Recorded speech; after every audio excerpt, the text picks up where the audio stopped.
মুম্বই, ছোট পর্দার জনপ্রিয় মুখ জেনিফার উইনগেট।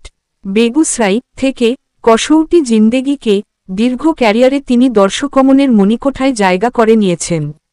কিন্তু ব্যক্তিগত জীবনে নানা ওঠাপড়ার কারণে প্রায়ই শিরোনামে এসেছেন তিনি। 2013 সালে অভিনেতা করণ সিং গ্রোভারের সঙ্গে বিবাহবিচ্ছেদের পর থেকে একা ছিলেন জেনিফার। দীর্ঘ 11 বছর সংসার থেকে দূরে থাকলেও এখন ফের জল্পনা শুরু হয়েছে তার বিয়ে নিয়ে। সম্প্রতি এক অনুষ্ঠানে জেনিফারকে দেখা গিয়েছে এক ব্যক্তির সঙ্গে, যাকে অনেকে বিশেষ কেউ বলেই চিহ্নিত করছেন। নামটি এখনও নিশ্চিত করে জানা যায়নি, তবে সূত্রের খবর, এই অভিনেত্রী আর করণকে ঘিরে কোনো ভাবনায় নেই। পুরনো সব কষ্ট পেরিয়ে তিনি নতুন সম্পর্কে রাজি হয়েছেন। আসন্ন এক অনুষ্ঠানে রিং পরা অবস্থায় জেনিফারের ছবি ভাইরাল হতেই বিয়ের গুঞ্জন আরও জোরালো হয়েছে।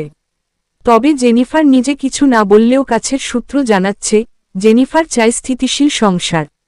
করণের সঙ্গে বিচ্ছেদের পর তিনি নিজের কেরিয়ার আর মেয়েকে সময় দিয়েছেন। এখন তিনি প্রেমে পড়েছেন, বিয়েটা অনিবার্য। কার হাত ধরবেন জেনিফার, সেটা এখনই পরিষ্কার নয়। তবে ধীরে ধীরে খোলস ছাড়ছে রহস্য।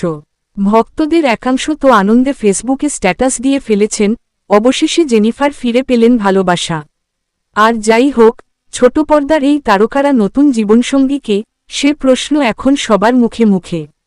অপেক্ষা শুধু জেনিফারের ঘোষণার।